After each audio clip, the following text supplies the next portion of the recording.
When I was a boy of about 9, I said to my dad, "Pop, could we go see the Indians?" But he said, "Son, we can't. They're all gone." It's true. The Miwoks, the gentle coastal Indians of Marin, have all departed, and all they left were a few artifacts, some drawings, and a small scattering of history gathered by the first settlers. A friendly people, the Miwoks lived in cone-shaped huts, fashioned of reeds they gathered along the shore, and made beautiful jewelry from bits of seashell. Tools and weapons were made from stone. No one knows just how long the Miwoks lived on our western shores. They left few records, and the last of them are gone. They succumbed mostly to the diseases brought by civilized man.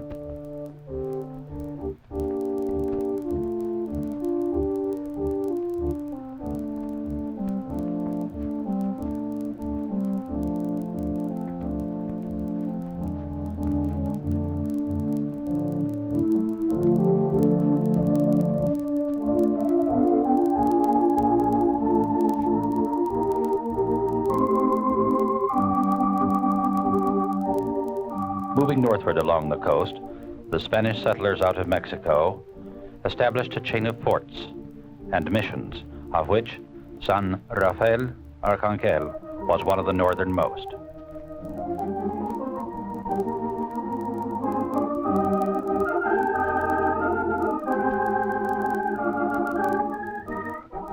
With the cross and the sword, they extended the dominions of the Spanish king and brought the Roman Catholic faith to the Indians of Marin.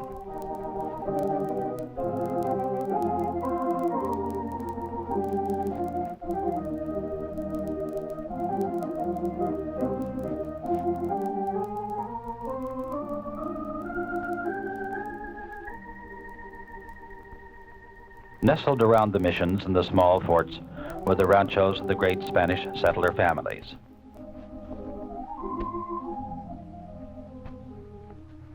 In the first 75 years of Marin history, very few Americans were seen. But with the discovery of gold at Sutter's Mill in 1849, the easy Spanish way of life gave way to American hustle and bustle.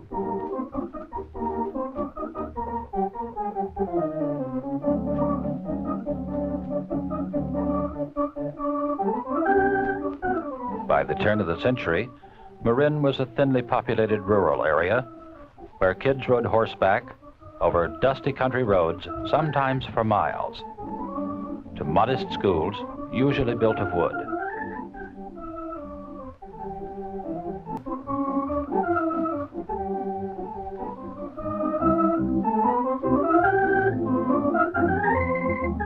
If a boy's parents were reasonably well-to-do, he might have attended Mount Tamalpais Military Academy, located on 4th Street in San Rafael.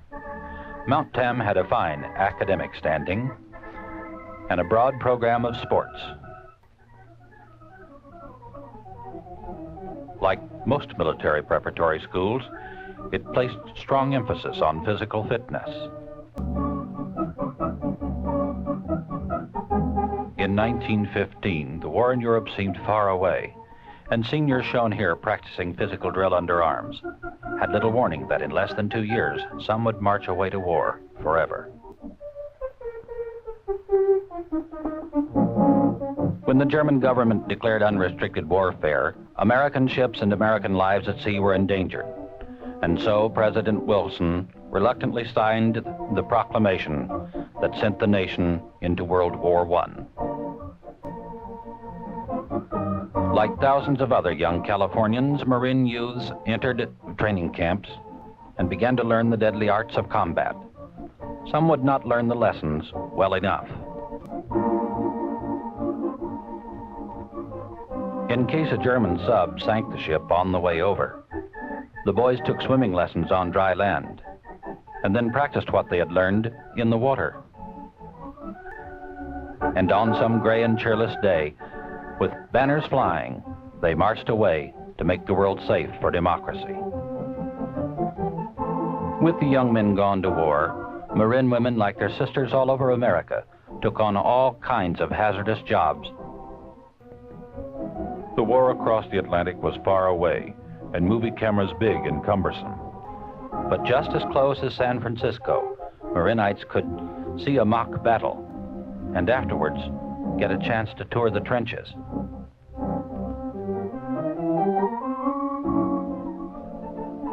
November 11, 1918, the armistice was signed, and Johnny came marching home all over America.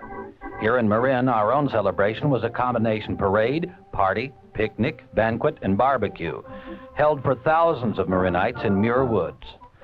The ladies wore their stylish hats and their prettiest dresses, and the men wore their Sunday suits. The smell of barbecue filled the woodsy air, and there was plenty to eat for all, room enough at the table for everyone. But the place of honor was reserved for the boys from Marin who had come home.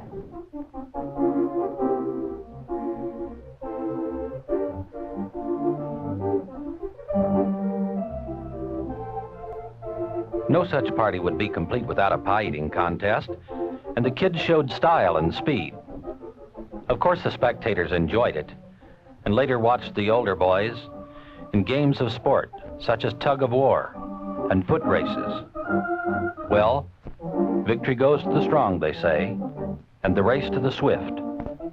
But what about the boys who didn't come home? By the 1920s, our world was changing. We had become a nation on wheels, and with our marvelous climate, Marin had many outdoor affairs. Social events, charity bazaars, all sorts of things. The ladies wore their finest dresses. Little girls twirled around upon their toes. And Dad probably stood behind the trees, smoking a cigar and wishing he hadn't come. Out at Olema, the Boy Scouts held a parade and then a snake dance to celebrate the funeral of the spirit of discontent. They buried that old ghost with full military honors.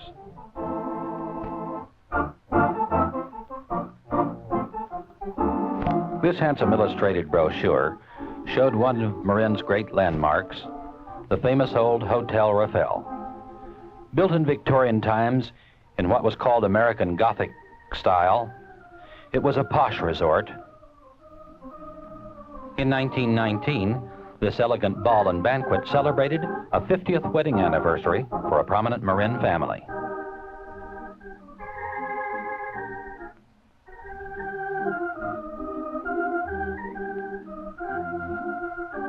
The Hotel Raphael was a popular resort for many years, but in 1928, a stubborn fire burned all of one day, all of that night, and most of the next day.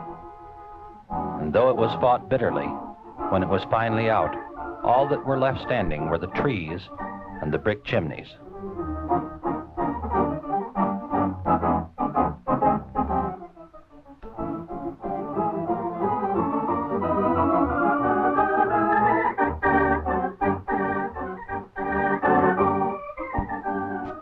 In 1931, the Depression was just around the corner, but this Marin family, dressed in its finery, and went to Easter services in their fine old ivy-covered church.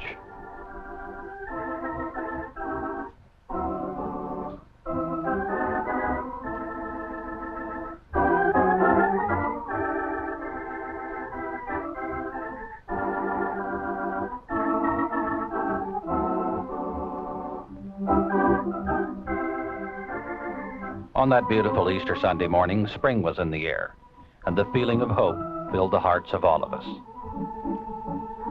When the services were over, most people liked to linger for a few minutes on the sidewalk, exchange the latest news, and talk to their neighbors. Then you climbed in the car and took the leisurely drive home. Some of the landmarks are still there. You hurried up the mountainside and the winding wooden steps to change out of your Sunday finery, because very shortly the family would depart for McNear's Beach, and an afternoon of picnicking, swimming, and good fun. The kids splashed, the young people swam, and the girls made faces or looked shy for the cameras.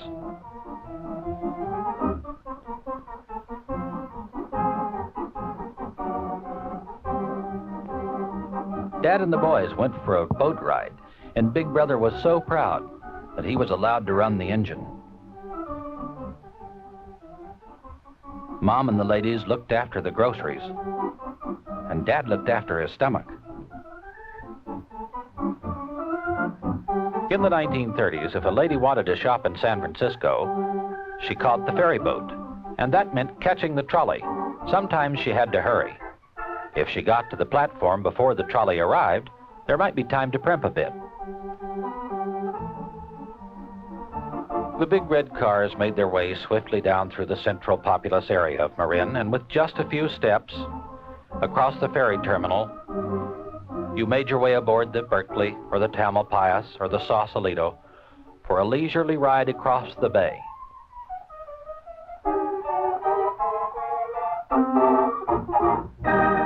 San Francisco then, as now, was a good place to shop and maybe to work. If you were a commuter, the clock tower at the ferry building was your target twice a day. The ferry boat ride across the bay gave you time to read the papers or visit with friends. Perhaps at the railroad platform, you boarded the car for Manor Station, which was about halfway between Mill Valley and Larkspur. The ferries and trolleys were familiar to all of us, and most of us rode them at one time or another. But there was a vast construction project underway which would change Marin and touch all our lives. In 1929, working inside giant cofferdams in the tricky and treacherous currents of the Golden Gate, construction was begun on the piers that would support the bridge.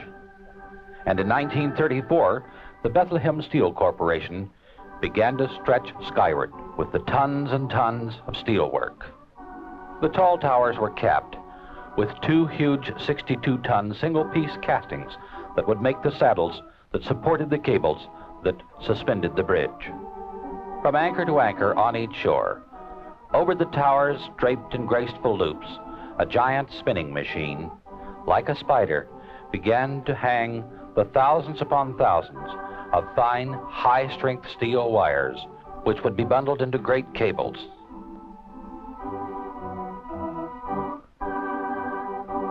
Carefully examined and smoothed by hand, the bundles were wrapped with more strong wire and covered with a rust-proof protection.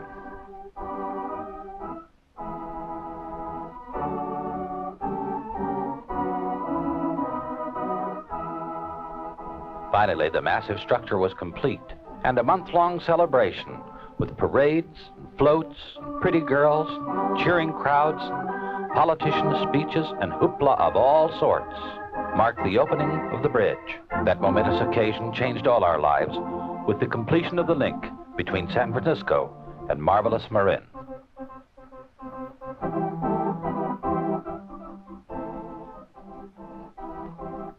On May 28, 1937, the bridge was opened to the public for the first time, and thousands of people came to walk across it.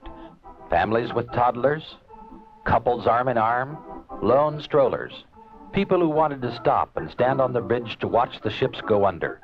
And the first of the millions upon millions of automobiles began to stream across. Some experts said that bridge would carry all the traffic Marin would have forever. Well, in just 35 years, traffic had become so heavy that the Golden Gate Bridge Highway and Transport District began to run ferry boats again on the bay.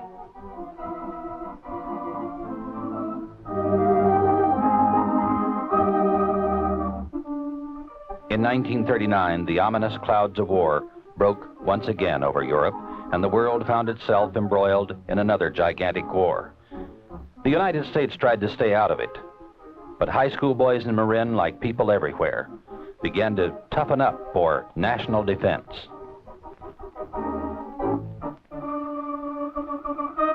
Two years later, the horror of war overtook the United States, and training camps, and troop ships, and foot soldiers slogging in the mud, and all the agony of battle came home to us. And here in Marin, civilians began to train to help protect themselves if our shores were invaded. For police and fire departments set up emergency communication networks. A central civil defense headquarters was established. Ladies' auxiliaries served the weary workers. Even the private pleasure craft on the bay were drafted for Coast Watch duty. The Marin Red Cross held classes in first aid, bandaging, and artificial respiration. And the Boy Scouts learned how to set up and operate field kitchens, manning hoses, handling firearms, riding fire trucks. In shacks on mountaintops as sky watchers, people everywhere learned to serve, to protect our homeland while our boys were away fighting.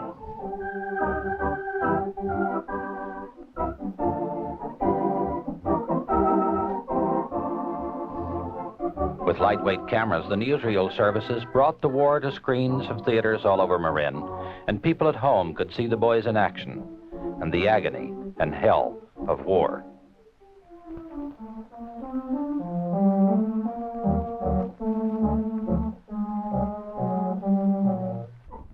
In the Marin ship pipe shop were fabricated the 20 miles of complex piping which went into every Marin ship tanker. Largest of all ship sections is this 115-ton engine room, foundation for the heart of the ship. Only at Marin ship was the great 10,000-horsepower propulsion motor lifted in one piece onto the hull. Taken from the 26-tired truck on which it was assembled, the motor is swung into the air by two cranes. An iron-nerved rigger climbs onto the 20-ton lifting rig to transfer the load from one crane to another. Then down to earth he rides on the hook he is freed. Carried to the stern of the ship, the motor is carefully lowered onto its foundation and then aligned so that its shaft will meet the propeller with mathematical precision. Meanwhile, suspended from a special tower, the tail shaft of the ship is prepared for coupling to the motor at one end and for fitting into the 17-ton propeller at the other.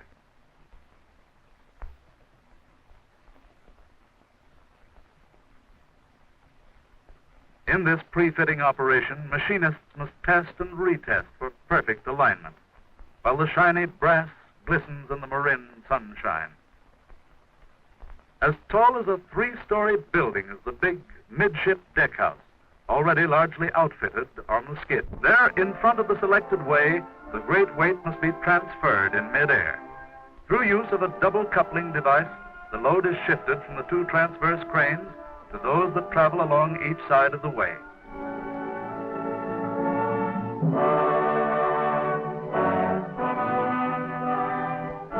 Now the hook swings free.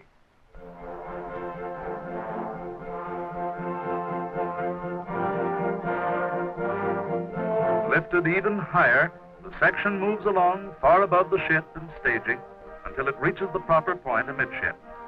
There it will be lowered gently onto the waiting hull. The great weight of these sections requires the use of 12 parts of rope to support each hook and headlock.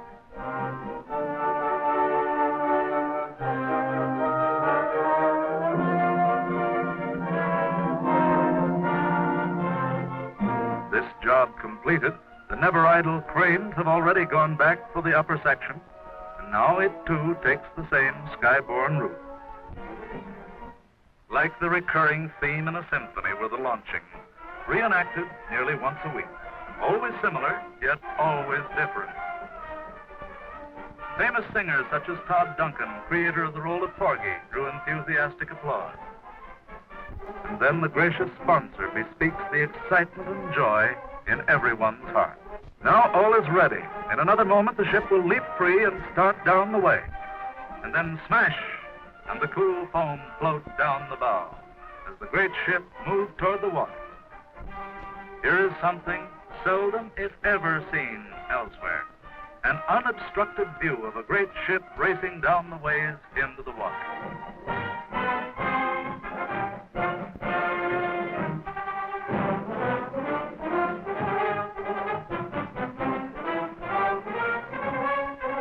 Proof of patriotic morale was the purchase of $18 million in war bonds by employees, more than enough to pay for the entire shipyard.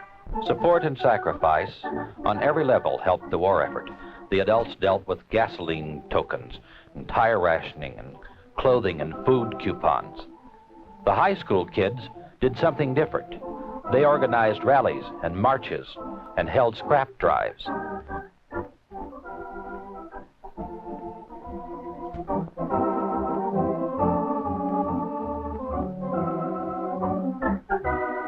Junk metal from all over our county was picked up and pushed along the supply line to go to the vast furnaces and be turned into machines to help us win.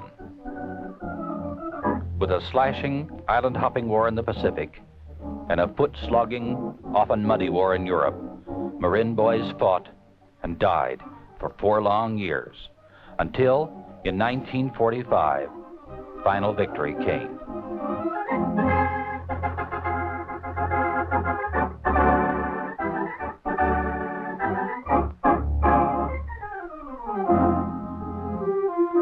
Secure in our might, America turned in the late 1940s to peace and the good times. And Kay Adams turned her camera on a high school graduation in the amphitheater at Mount Tamalpais High School. They don't hold the graduations there anymore. It's too big a school for too small an amphitheater. But when this was shot in 1949, it was a wonderful ceremony. Handsome young people, flags flying, bands playing, and of course, proud parents.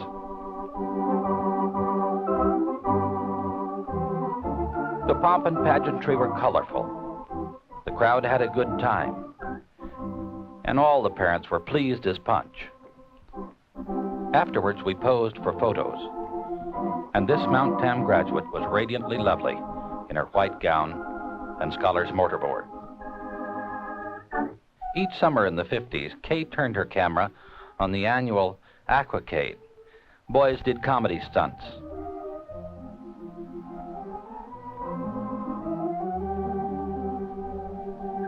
Girls did water ballets with precision swimming.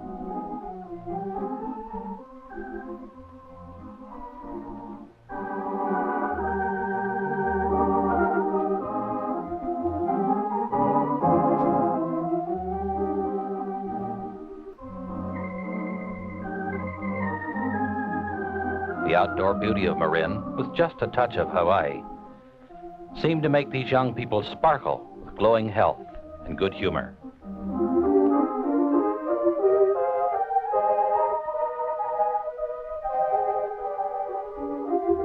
Younger children, too, had their day in the spotlight. With tinseled crowns and royal robes, they acted out the old legends and fairy tales we all remember so well. Prima ballerinas and court jesters and courtly dancers bowing gracefully to one another filled the stage for them. If these youngsters, acting out their pageantry and plays in backyards, seemed touched by magic, so too did their older brothers and sisters, who trooped to the mountaintops to play their commedia and buffoonery in the Mountain Meadow plays. For 50 years, Dan Totherow, writer and stagecrafter, helped put on the plays. He's gone, but we all fondly remember him.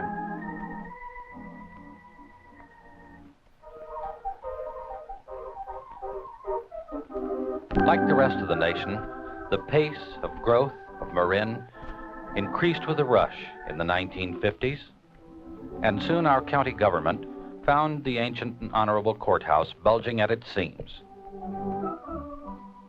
Constructed in the 1870s as a small but handsome neoclassic building, the growth of Marin County added wings on each side of the courthouse, but even this was not enough. The burgeoning population and the increasing rush of county business eventually made it too small.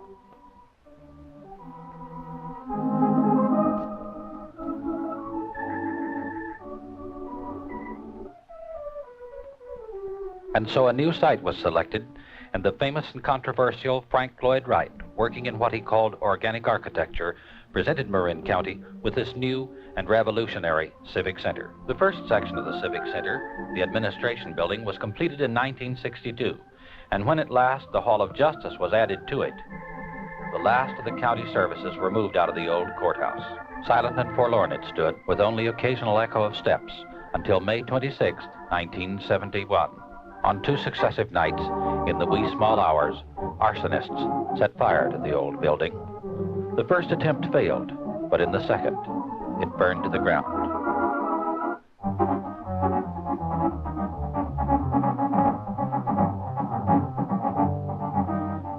In the morning, only ashes and tumbled bricks remained.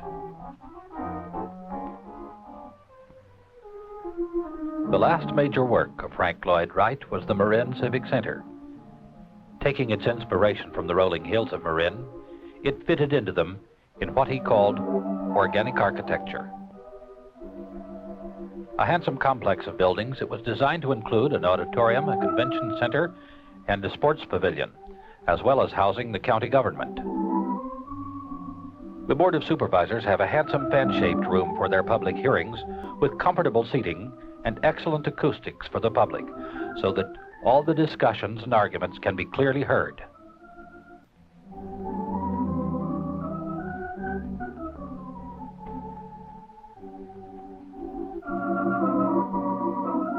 Under the central dome stands the Marin County Main Library, with its immense storehouse of literature and learning.